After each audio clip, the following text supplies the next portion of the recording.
বলেন তো আমাদের সকলের বাসা অ্যাজ এ মুসলমান হিসেবে দুনিয়াতে আসার পূর্বে জাহান্নামে ছিল না জান্নাতে ছিল? জান্নাতে ছিল। এক নাম্বার প্রশ্ন। দুই নাম্বার, এই পৃথিবীতে জান্নাত থেকে একজন মানুষকে আল্লাহ তাআলা প্রথমে পাঠিয়েছিলেন, সেই মানুষটার নাম কি ছিল? আমাদের আদি পিতা, আমাদের প্রথম পুরুষ, the first prophet in the world, প্রথম নবী, প্রথম পুরুষ। বলেন তো নবীর নাম কি? আওয়াজটা কমে গেল যে, নামটা কি? আদম আলাইহিস সালাতু ওয়াস সালাম। আপনারা সবাই জানেন যে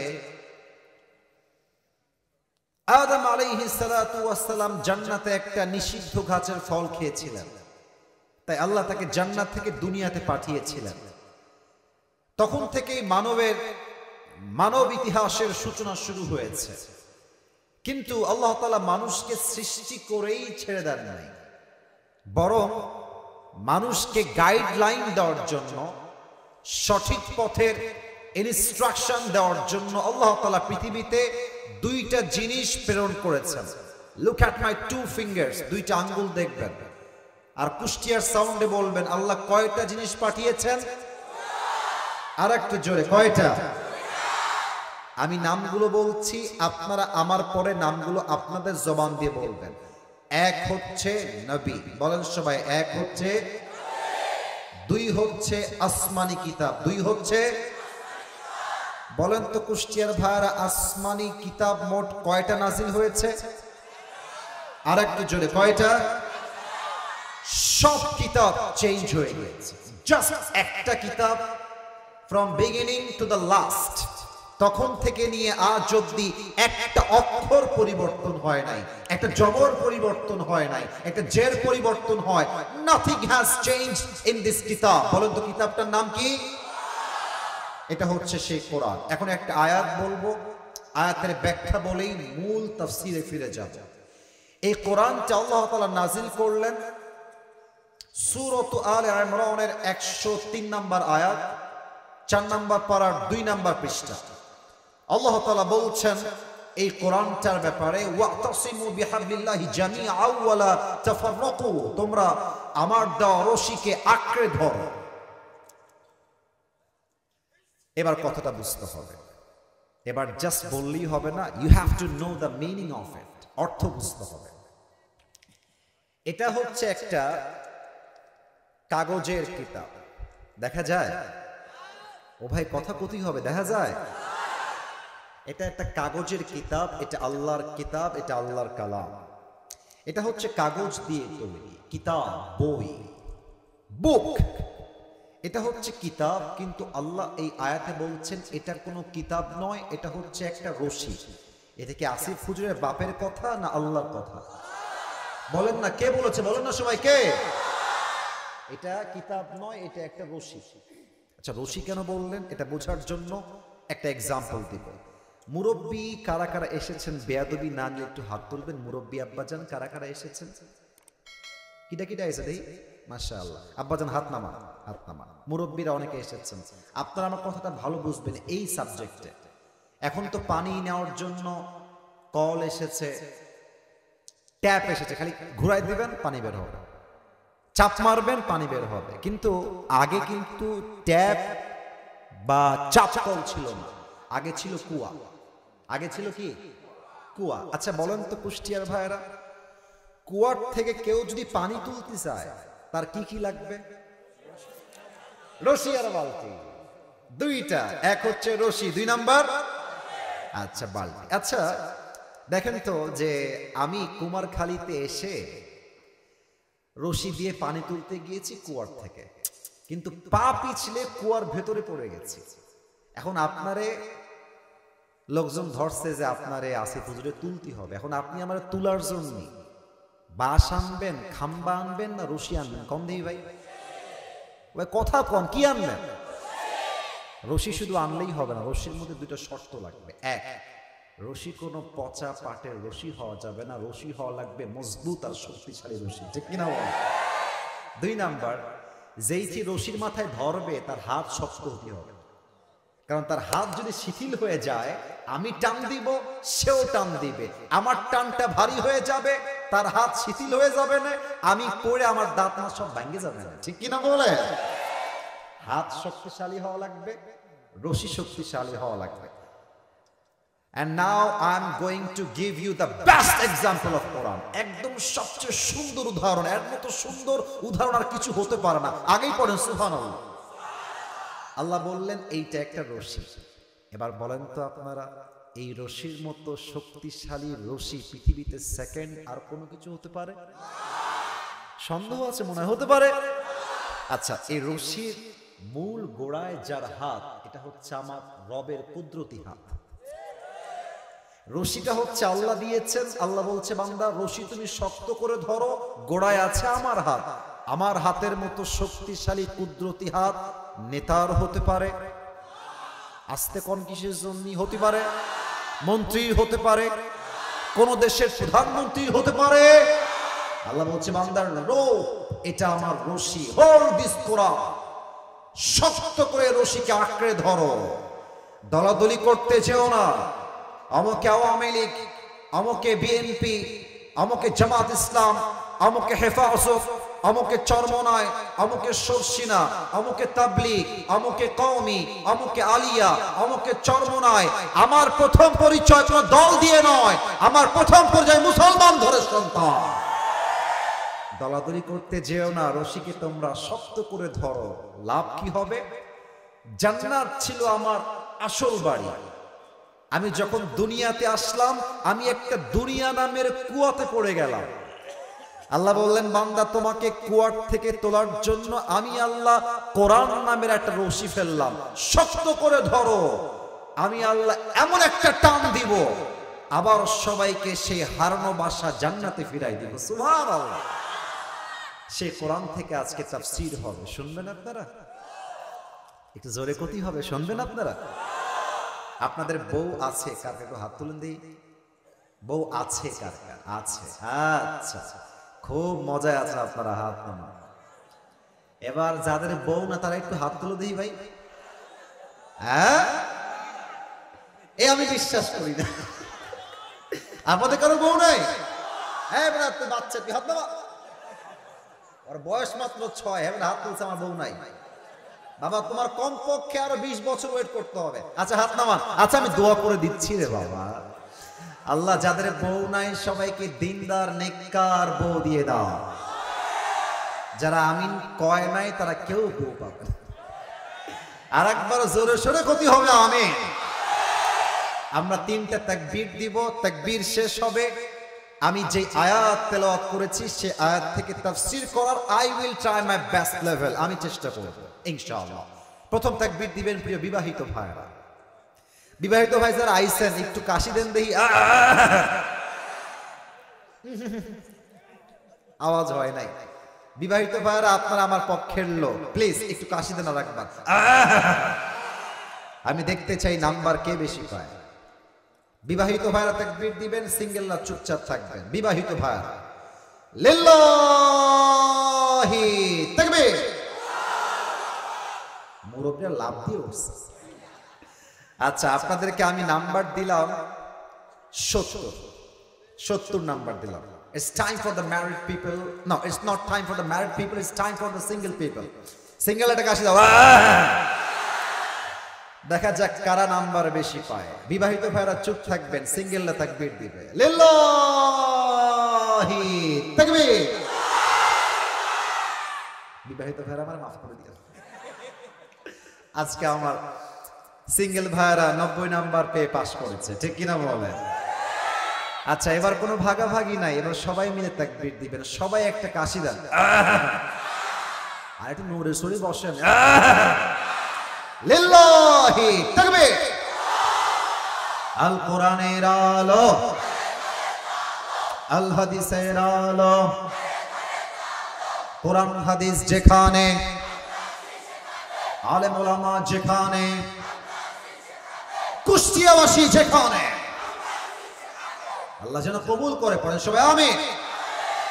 আজ আলোচনার সেন্ট্রাল থিম বা সাবজেক্ট ম্যাটার, মূল আলোচ্য বিষয় হচ্ছে নবীজির জীবনের তিনটা বিষয় নিয়ে আজকে আমরা কোরআন এবং হাদিস থেকে আলোচনা শুনব। তিনটা বিষয় আমি বলবো, আপনি আমার পরে বলবেন। এক নাম্বার বিষয় হচ্ছে how was the prophet look like, আমার নবীজি দেখতে কেমন ছিলেন, এক নাম্বার। দুই নাম্বার, আমার নবীজির স্ট্যাটাস, সম্মান ইসলামে কত বেশি, এইটা আমরা জানবো। এবং সর্বশেষ আমরা জানবো আমার নবীর আদর্শ কত সুন্দর ছিল। এবার আসুন আমরা একে অপরের সঙ্গে রিপিট করা ট্রাই করি। এক নাম্বার, নবীর চেহারা। এক নাম্বার, বামে কোনো আওয়াজ নেই কিসের জন্য ভাই? তোমরা কি ঘুমাই গেছো নাকি ভাই? তো কথা বলতে হবে আমার সাথে। এক নাম্বার নবীর চেহারা, এক নাম্বার, এই তো অ্যাক্টিভ হচ্ছেন আপনারা। দুই নাম্বার নবীর সম্মান, দুই নাম্বার। তিন নাম্বার নবীর আদর্শ, তিন নাম্বার। এই তিনটা বিষয়কে কোরআন থেকে হাদিস থেকে হাইলাইট করতে চাই। ফার্স্ট অফ অল, নবীজি আমার দেখতে কেমন ছিলেন? আল্লাহর হাবিব সাল্লাল্লাহু আলাইহি ওয়াসাল্লাম প্রথমত একজন সুঠাম দেহের মানুষ ছিলেন, একজন তাগড়া যুবক ছিলেন। আল্লাহর হাবিব বলতেন, আমার ডান হাতের কবজিতে আল্লাহ তাআলা জান্নাতি 40 জন পুরুষের শক্তি ঢুকাই দিয়েছে। ওনার ডান হাতে এত শক্তি ছিল। এই যে কে যায়, ওইটা কে যায়? তোর বউ না, তুই কই যাস বেটা? তোমার ঠ্যাং ভেঙে রেহাই দিবানি ভাই। ওখানে বসো, ভারী হয়নি, বসো, একদম কথা কই না ভাই, ওখানে বসো, একদম উঠা উঠি নাই। আরে আসিফ হুজুর কবে আসবে, কবে বা তোমার জানো না তো? এটা আল্লাহ তাআলার ইচ্ছা। আমি এখানে আসছি, আপনারা আমার ভালোবাসার মানুষ, আমিও আপনাদের ভালোবাসার মানুষ, ঠিক কিনা বলেন? সাহস করেন না ওঠার ভাই, ভালোবাসার সাথেই বললাম। তাকবীর দেন, লিল্লাহি তাকবীর। অবশ্যই অবশ্যই। তো যেটা বলছিলাম, আল্লাহর হাবিবের হাতে এত শক্তি ছিল যে উনি মক্কার সবচেয়ে বড় কুস্তিগির রুকানাকে ধরে ডান হাত দিয়ে ধরে জমিনে একটা ঠাস করে আছাড় দিয়েছেন। আল্লাহু আকবার। বলেন তো আল্লাহর নবীর শক্তি কম না বেশি? তাকান তো আমার হাতের দিকে। আমার হাতে এইটার নাম কি? তালু। বলেন সবাই, এটা আমার হাতের। কানা কাফুহু আলিয়ানু মিনাদ দিবাজ, নবীর হাতের তালু ছিল রেশমের চাইতে বেশি মোলায়েম, বেশি সুন্দর, এবং রেশমের চাইতে বেশি সফট, বেশি নরম, বেশি মৃদু। সুবহানাল্লাহ পড়বেন না আপনারা? ওয়া কানা রাবাআতাম মিনাল কওম লাইসা বিতাওয়িল ওয়ালা বিলকাসির, the prophet was medium of height, neither tall nor short। আমার নবীজি খুব বেশি লম্বাও ছিলেন না, খুব বেশি খাটোও ছিলেন না। হি ওয়াজ মিডিয়াম অফ হাইট। নবীর দেহের গঠন ছিল মাঝারি সাইজের গঠন। খুব বেশি লম্বা হইলে তাল গাছ মনে হয়, আর খুব বেশি গটু হইলে মেয়েরা বিয়ে করতে চায় না। কথা ঠিক কিনা বলেন? নবীজি খুব লম্বাও না, আবার বাঠুও না। নবীকে মিডিয়াম একটা সাইজ দিয়ে পাঠিয়েছে একজন। বলেন সবাই, তিনি কে? ইট ওয়াজ দ্য হাইট। এটা নবীজির হাইটের কথা ছিল। এবার আসুন, নবীজির গায়ের রং কেমন ছিল? আরে আগেই বলেন সুবহানাল্লাহ। একটু আস্তে হলো যে সুবহানাল্লাহটা। ওয়া কানা আযহারাল লাউন, আমার নবীর গায়ের চেহারার রং শুধুমাত্র ফর্সা নয়, বরং লাবণ্যময়, সুন্দর ছিল। অনেকে ভাবে সাইয়েদনা ইউসুফ আলাইহিস সালাম সবচেয়ে বেশি সুন্দর। না না, সাইয়েদনা ইউসুফ আলাইহিস সালামের চাইতে আমার নবীকে সুন্দর করে বানিয়েছে একজন। তিনি কে? এটা বোঝাবার জন্য ছোট্ট একটা এক্সাম্পল দিব। আগেই মা বোনদের কাছে মাফ চাচ্ছি, কারণ এই এক্সাম্পলটা যদি আপনি না বোঝেন এটা আপনার মাইন্ডে লাগতে পারে। এবং মুরব্বীদের কাছেও মাফ চাচ্ছি। আব্বাজান, আমি কোনো খারাপ কথা বলার জন্য এক্সাম্পল দিচ্ছি না, আপনাকে বোঝাবার স্বার্থে এক্সাম্পল দিচ্ছি। যুবকরা এমনি বুঝবে, নট আ বিগ ডিল। আচ্ছা, পাকিস্তান নামে একটা দেশ আছে, নাম শুনেছেন? কথা না বলে বুঝি কেন বলা, শুনছেন? আচ্ছা, অস্ট্রেলিয়া নাম শুনছেন? দুইটা দেশের নাম বললাম। অস্ট্রেলিয়ার মেয়েরা হচ্ছে একদম সাদা সুন্দরী, সাদা, রাশিয়ান সাদা। আমি কিন্তু তোমাকে মজার জন্য বলি নাই, আমি একটা এক্সাম্পল দিচ্ছি, হাসাহাসি করো না, কতটা বোঝো দেন বুঝবা, আমি ফান করছি না, বুঝবা, একটু থাম। আর একটা হচ্ছে পাকিস্তানের মেয়ে, যারা দেখতে জাস্ট সাদা নয়, এরা হচ্ছে সুন্দর। এখন আমি আপনাকে দুইটা অপশন দিলাম, এক হচ্ছে আপনি অস্ট্রেলিয়ার সাদা সুন্দরী বিয়ে করবেন, আর এক হচ্ছে লাবণ্যময় সুন্দরী বিয়ে করবেন। আপনি কি সাদা সুন্দরী বিয়ে করবেন না লাবণ্যময় সুন্দরী বিয়ে করবেন? আমার নবী সাদা সুন্দর নন, আমার নবী হচ্ছেন লাবণ্যময় সুন্দর। সুবহানাল্লাহ পড়বেন না? ব্রাইট কালার, এতটা সুন্দর চেহারা নবীর ছিল। আয়েশা রাদিয়াল্লাহু তাআলা আনহা বলতেন, রাতের আধারে যখন নবীজি আমার ঘরে প্রবেশ করত, মনে হতো চাঁদ আমার ঘরে প্রবেশ করেছে। আল্লাহু আকবার। এবার বলেন, নবীর চেহারার গায়ের রং শুধুই কি ফর্সা না লাবণ্যময়? লাবণ্যময়। এবার একটা জটিল বিষয় আলোচনা করতে চাই। আমি টুপি খুলবো না, জাস্ট ইঙ্গিত দিয়ে বলছি, আপনার উত্তর দিবেন। এটা কি চুল? চুল, রাইট আনসার। এটা কি ভাই? চুল। নবীর চুলের কাটিং কেমন ছিল? তিনটা কাটিং ছিল, একটু পেছনে দিয়ে খেয়াল করবেন। একটা হচ্ছে কানের লতি বরাবর, আও ইলা মানকিবাইহি, একদম কাঁধ বরাবর লম্বা লম্বা চুল। This is called babri cutting. এটা নাম কি? কিন্তু আজকালকার যুবকরা যে কাটিং দেয়, দেখবেন, খেয়াল করেন, আমার দিকে তাকান। ডানে একদম নাটভুত চুল, একদম ছোট ছোট, বামেও কাটে ছোট ছোট, আর মাঝখানে দেখবেন সজারুর মতো খাড়া খাড়া চুল। এটার নাম দিয়েছে আমি ঘোড়া কাটে। এবং আমার আব্বাজান একটু একটু আব্বাজান হাসতেছে, হাসির কারণ আছে। আমার সমস্যা কোথায় জানেন? যে আজকালকার মেয়েদের এই গাঞ্জাখোর টিকটকার কাটিং ছেলেদেরকে বেশি পছন্দ হয়, দিনদার পছন্দ হয় না। আজীব একটা কথা। এবার আসেন, আমার নবীর দাড়ি কেমন ছিল? নবীর দাড়ি, আমাদের যে দাড়ি হয় দেখবেন কিছু লোকের ছাগলের মতো, একটু এখানে, আমি ক্রিটিসাইজ করছি না, দাড়ি তো দাড়ি, বাট আমার নবীর চেহারা দাড়ি ছিল একদম লম্বা চাপ দাড়ি। আজকালকার অনেক মেয়েরা আছে দাড়ি দেখলে নাক ছিটকায়। তোমাকে যদি কোনো মেয়ে দাড়ির জন্য বিয়ে করতে না চায়, স্পষ্ট ভাষায় বলবা, যেই মেয়ে আমাকে দাড়ির জন্য বিয়ে করতে চায় না, সে আমার বাড়ির বউ হওয়ার যোগ্যতাই তো রাখে না। আচ্ছা, যদি কোনো মেয়ে আপনারে কয় যে আপনারা আমার, না আপনার রাগ করবেন না, থাক না কই, আরে না থাক, থাক। যদি কোনো মেয়ে আপনারে কয় যে আপনারা আমার দাড়ির জন্যই পছন্দ হচ্ছে না, বুঝছেন, আপনারা আমি বিয়ে করতে পারবো না, তা আপনি কবেন না, ডাইরেক্ট না ইনডাইরেক্ট। মেয়েদেরকে সবসময় ডিরেক্টলি না বলে ইনডিরেক্টলি বলে তারা বোঝে ভালো। মেয়েরা নরম বেশি, তো আঘাত করলে গায়ে লাগে বেশি। যুবক ভাইরা ঠিক কিনা বলো? বলবে আপু একটু সাইডে আসলে ভালো হতো, সাইডে আসলে। তো আপু যখন সাইডে আসবে, তুমি বলবা যে আমি যেহেতু কুষ্টিয়ার সন্তান। আরে আমরা কুষ্টিয়ার সন্তান, আমরা অভদ্র ঘরের সন্তান নই, আমরা সবাই ভদ্র ঘরের সন্তান। You have to maintain the discipline and decent manner. ভদ্রতা বজায় কথা বলবেন যে আপু আপনার কি সত্যি দাড়ি পছন্দ না? তা আপু বলবে সত্যি আমার দাড়ি পছন্দ না। তা আপনি কবেন কি জানেন? আপনি কবেন যে আপু আমার খুলনার ভাষায় বলে বুন্ডি। আবার আমার নানি যখন খুব বেশি খেপে যায়, তখন আমার মাকে নাম ধরে ডাকে না, আমার মাকে বলে এই সেমড়ি। সেমড়ি খুলনার ভাষা, বাগেরহাটের ভাষা সেমড়ি। তো আপনি বলবেন যে আপু আপনার যদি দাড়ি পছন্দ না হয়, তবে আমি একটা ভাই হিসেবে সাজেশন দিব যে আপনার মতো মেয়ের জন্য আমাদের মতো দাড়িওয়ালা বীর পুরুষ পারফেক্ট হবে না। আপনার মতো মেয়ের জন্য বিটিএস এর হিজড়া ছাড়া সেকেন্ড কোনো অপশন আমাদের কাছে না। আরে সোজা কথা, যেই মেয়ে দাড়ির জন্য বিয়ে করতে চায় না, সে নামে মুসলমান হতে পারে, কাজে সে মুসলমান হতে পারে না। এবার বলেন তো, আমার নবীর মুখে লম্বা লম্বা চাপ দাড়ি ছিল কি ছিল না?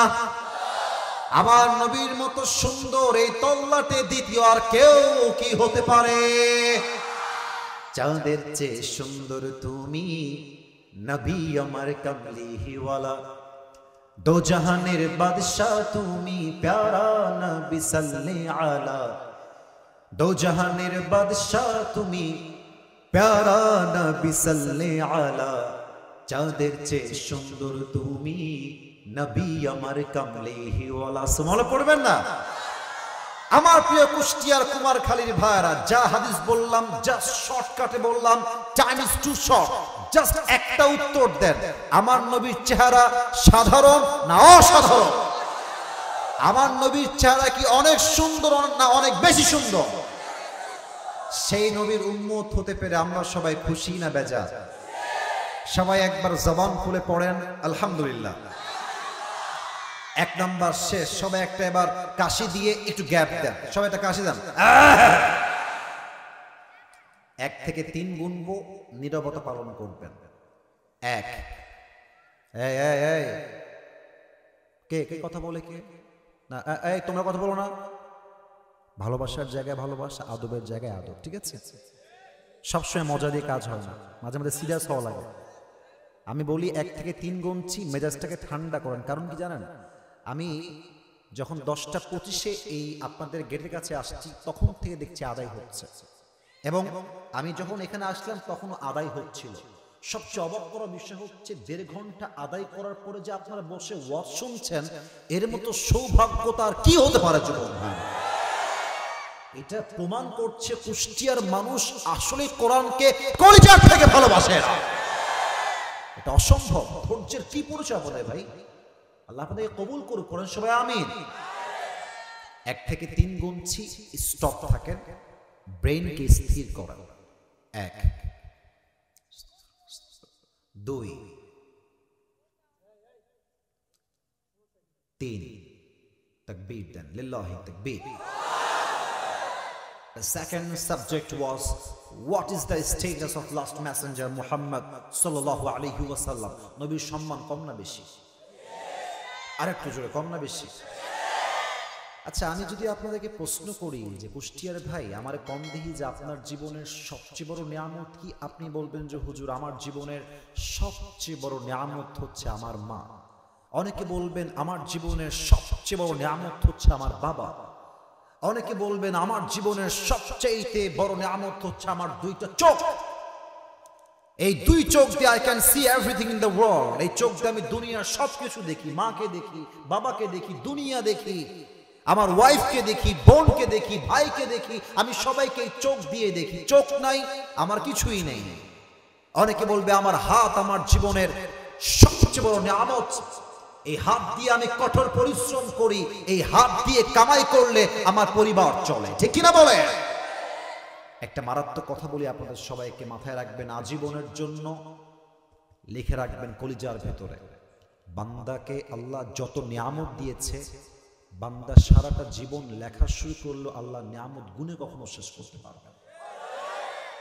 বলো তোমার জীবনের সবচেয়ে বড় নিয়ামত কি? বান্দা বলছে আল্লাহ চোখ, বান্দা বলছে আল্লাহ হাত, বান্দা বলছে আল্লাহ পা, বান্দা বলছে আল্লাহ মা, বান্দা বলছে আল্লাহ বাবা, বান্দা বলছে আল্লাহ আমার ভাই, আমার বোন, আমার ওয়াইফ, আমার সন্তান, আমার গাড়ি, আমার বাড়ি, আমার সম্পত্তি, আমার জমি, আমার স্ট্যাটাস, এটাই আমার জীবনের সবচেয়ে বড় নিয়ামত। আল্লাহ বলছে বান্দা নো, এটা নিয়ামত, বাট সবচেয়ে বড় নিয়ামত নয়।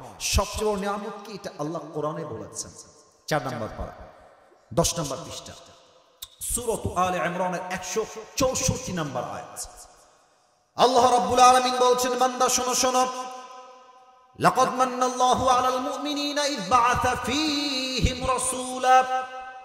তোমার জীবনের সবচেয়ে বড় নিয়ামত তোমার মা নয়, তোমার জীবনের সবচেয়ে বড় নিয়ামত তোমার বাবা নয়, তোমার জীবনের সবচেয়ে বড় নিয়ামত তোমার চোখ নয়, হাত নয়, বাড়ি নয়, গাড়ি নয়, বউ নয়, বাচ্চা নয়।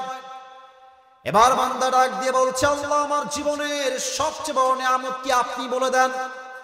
আল্লাহ বলছেন, লাকাদ মান্নাল্লাহু আলাল মুমিনিনা ইয বাআসা ফীহিম রাসূলা। ও আমার বান্দা, তোমার জীবনের সবচেয়ে বড় নিয়ামত হলো আমি আল্লাহ রাব্বুল আলামিন তোমাকে সর্বশেষ নবীর উম্মত হিসেবে কবুল করে নিয়েছি। This is the biggest mercy, blessing and bounties that Allah has given you in this worldly life. আমার নবীর উম্মত, এর চাইতে বড় আর পরিচয় আমাদের সেকেন্ড কিছু হতে পারে না, ঠিক কিনা বলে? সবচেয়ে বড় নিয়ামত। এবার একটা প্রশ্ন করব, আশা রাখবো যে ভুল উত্তর নয়, সঠিক উত্তর পাবো। মাশাআল্লাহ, ইনশাআল্লাহ বলেছেন মানে আপনারা পারবেন। বলেন একবার ইনশাআল্লাহ, আর একবার বলেন ইনশাআল্লাহ। একজন নবী ছিলেন, সমস্ত নবীদের মাঝে একজন নবী ছিলেন যেই নবী আল্লাহর সঙ্গে সরাসরি কথা বলতেন। নবীর নাম কি?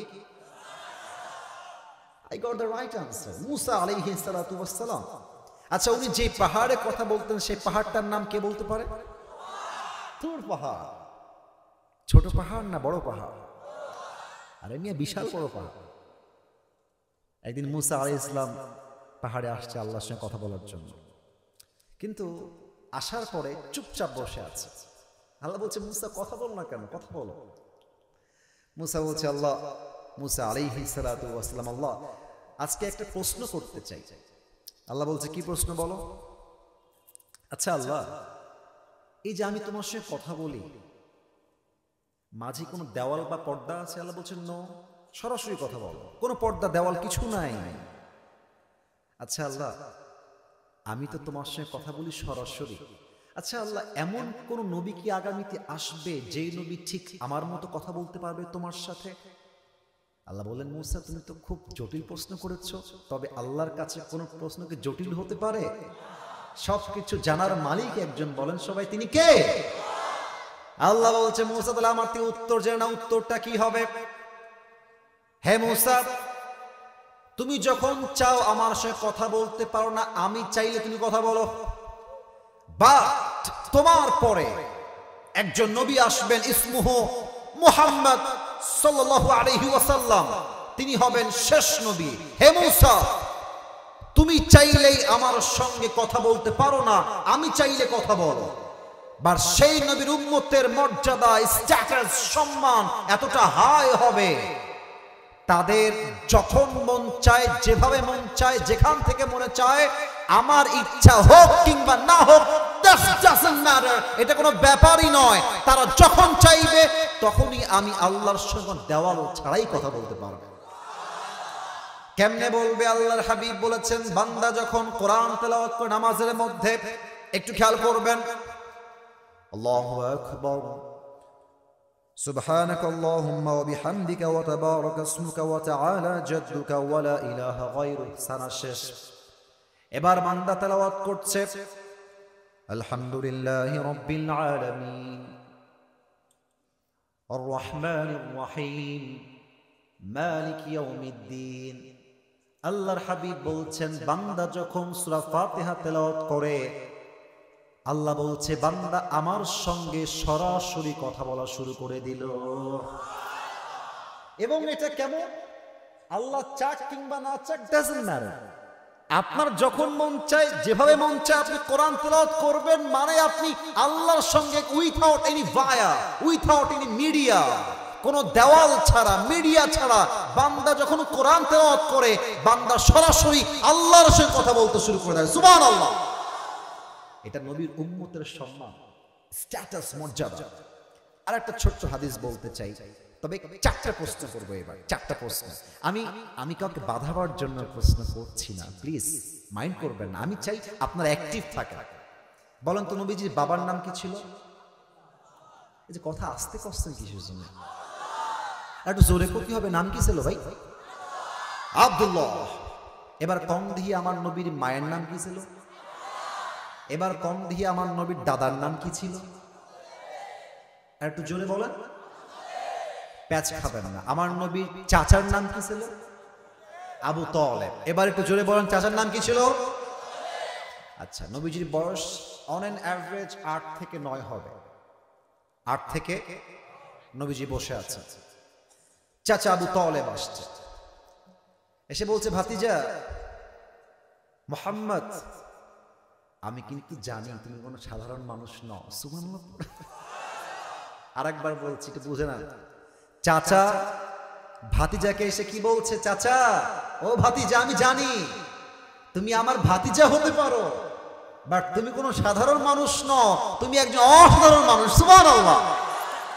তো নবীজি তো বয়স কম, বলছে, চাচা আমি কি সত্যি অসাধারণ? বলছে, ইয়েস, ইউ আর অ্যামেজিং, তুমি এক অসাধারণ মানুষ। চাচা কেন? আমি কেন অসাধারণ? আপনি কিছু দেখেছেন নাকি? বলছে, আমি শুধু দেখি নাই, আমি আমার চোখেও দেখেছি। তোমার মাও আমাকে তোমার নিয়ামত সম্পর্কে, তোমার সম্মান সম্পর্কে তোমার মা আমাকে নিজেই বলে গিয়েছে। সুবহানাল্লাহ পড়েন আপনারা। চাচা মা কি বলেছে আপনাকে আমার ব্যাপারে? কি বলেছে আমাকে বলেন দেখি চাচা। এবার আবু তালেব ডাক দিয়ে বলছে, মুহাম্মদ, আল্লাহু আকবার, সবাই তাকবীর, আল্লাহু আকবার। তোমার মা আমাকে বলেছে আবু তালেব, প্রত্যেক সন্তান যখন মায়ের গর্ভে আসে 10 মাস 10 দিন মা খাইতে পারে না, ঘুমাইতে পারে না, হাঁটতে পারে না, দৌড়াতে পারে না। কিন্তু মুহাম্মদ যখন থেকে আমার গর্ভে এসেছে 10 মাস 10 দিন আমি মা আমার গর্ভে একটা মুহূর্তের জন্য ব্যথা অনুভব করতে পারি না। সুবহানাল্লাহ। চাচা তাই নাকি? আর কি শুনেছেন চাচা আমাকে বলেন। আবু তালেব ডাক দিয়ে বলছে, ইয়া মুহাম্মদ, যখন তুমি তোমার মায়ের গর্ভে ছিলে তোমার মা কুয়ার থেকে পানি আনার জন্য একটা রশিয়ার বালতি নিয়ে গিয়েছে। অন্য সময় কুয়ার থেকে পানি তোলার জন্য রশিয়ার বালতি ফেলতে হতো, বাট যখন তুমি তোমার মায়ের গর্ভে রয়েছো রশি এবং বালতি ফেলার কোনো প্রয়োজন হয় নাই, কুয়ার পানি অটোমেটিক নিচের দিক থেকে উপরের দিকে উঠে চলে এসেছে। চাচা আর কি শুনেছেন? মুহাম্মদ, যখন তুমি তোমার মায়ের গর্ভে ছিলে তখন তুমি বাসা থেকে মাকে নিয়ে বের হয়েছো, তোমার মা তোমাকে গর্ভে রেখে বের হয়েছে, আর বাহিরে প্রচন্ড প্রখর রোদের তাপ, এতটা রোদের তাপ প্রখর ছিল মানুষের মগজ টকবক করে ফুটবে, এত রোদের তাপ ছিল।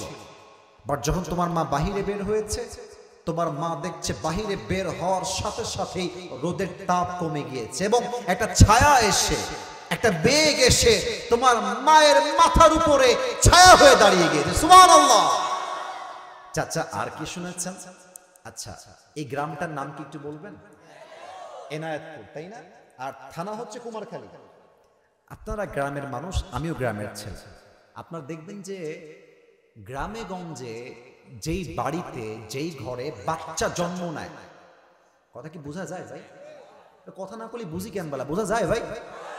যেই ঘরে বাচ্চা জন্ম নেয় দেখবেন যে সেই ঘরটা দুর্গন্ধ হয়ে যায় বাচ্চা জন্ম নেওয়ার জন্য। তো সেই দুর্গন্ধ দূর করবার জন্য মুরব্বীরা কি করে? ধূপ জ্বালায়, আগুন দিয়ে ধূপ জ্বালায়। এই ধূপের ধোঁয়ার জন্য দুর্গন্ধ দূর হয়ে যায়। আবু তালেব বলছে, মুহাম্মদ, তুমি যেই ঘরে জন্মগ্রহণ করেছো সেই ঘর দুর্গন্ধ হওয়া তো দূর কি বা, সেই ঘরটা তোমার জন্মগ্রহণের সঙ্গে সঙ্গে মেশকে আম্বরের চাইতে বেশি সুঘ্রাণ হয়ে গিয়েছিল। এবার বলেন আমার নবীর সম্মান কম না বেশি? সর্বশেষ একটা হাদিস বলবো। আপনারা সবাই আল্লামা দেলোয়ার হোসেন সাইদি হুজুরের নাম শুনেছেন? আমাদের আদর্শের জায়গা, ভালোবাসার জায়গা। আজকে অনেক মিডিয়ার ভাইরা এসেছেন, অনেক যুবক ভাই মুরব্বী আব্বা জান এসেছেন। একটা কথা বলে যাই, হক কথা বলতে কখনো ভয় পাওয়া যাবে না যুবক ভাই। 5 আগস্টের পূর্বে আমি আসিফ হুজুর অনেক হুমকি ধামকি ফেস করেছি।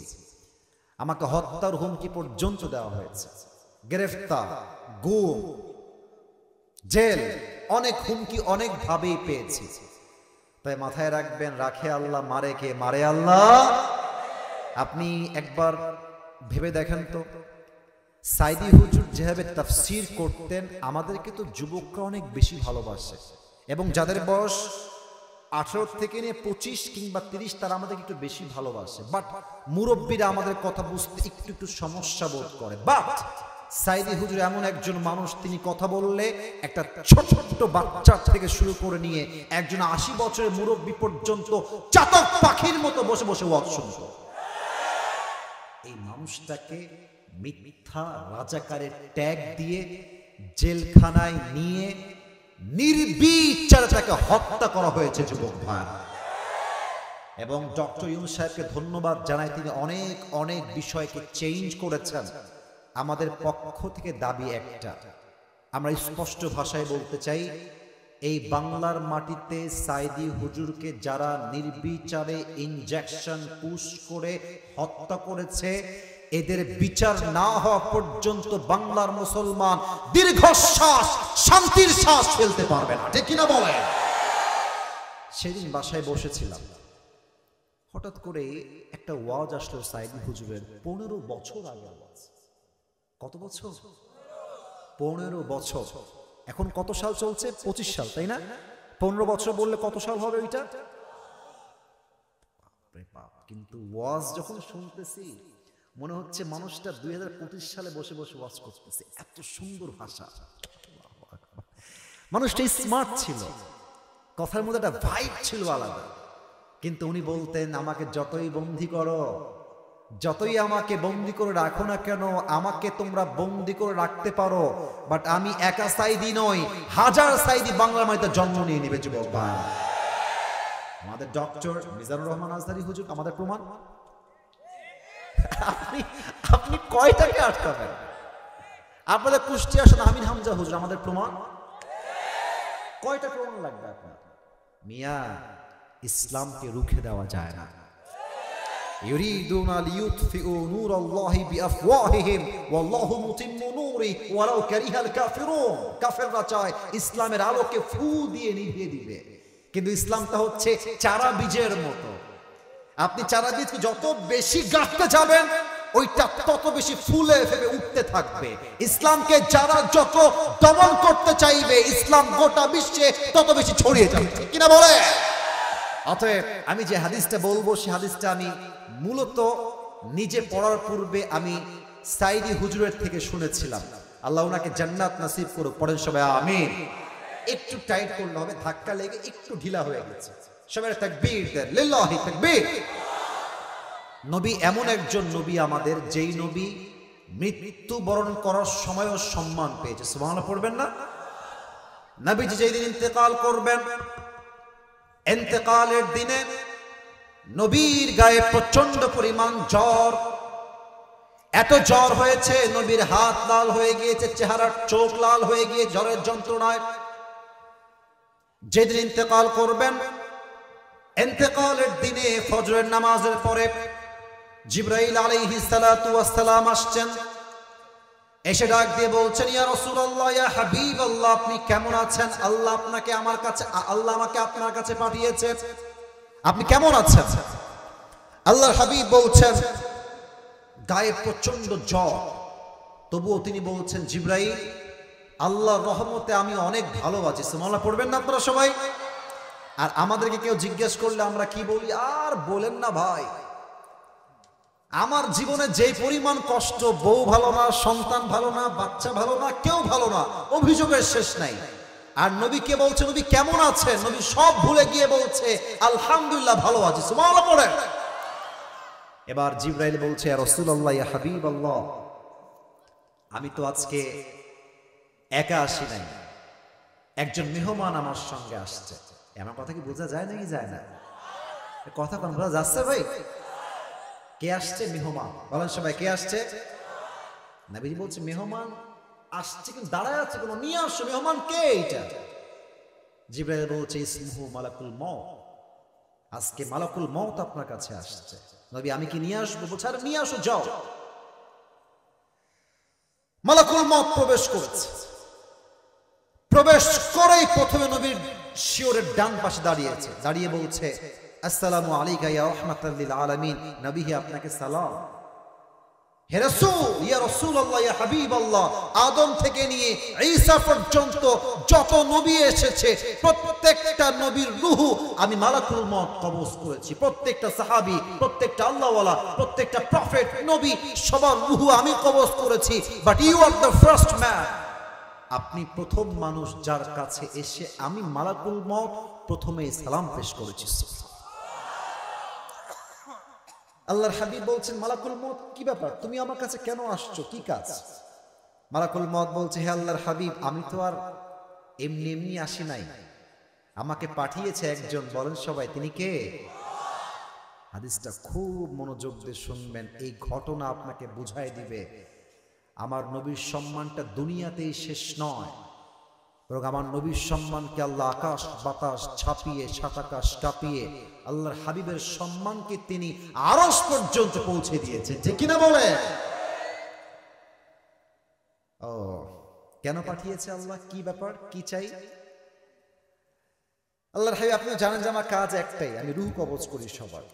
কিন্তু একটা কথা আছে, হে রাসূল, আল্লাহ আমাকে বলে পাঠিয়েছেন, এই মালাকুল মউত, খবরদার, এটা আমার নবী, এটা আমার হাবিব, বেয়াদবি যেন না হয়, খবরদার, কোনো বেয়াদবি চলবে না।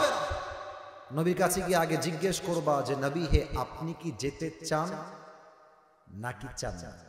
যদি আপনি যেতে চান নিয়ে যাব, যদি আপনি থাকতে চান আপনাকে রেখে আমি বিদায় নিয়ে চলে যাব। আপনি কি বুঝতেছেন ভাই যে মৃত্যু এসে পারমিশন চায় যে নবী may I come in sir, আমি কি আসতে পারি আপনার কাছে? মৃত্যু পারমিশন চাচ্ছে। এইরকম সম্মান পৃথিবীতে দ্বিতীয় আর কেউ পায় নাই, আগামীতেও পাবে না, ঠিক কিনা বলেন?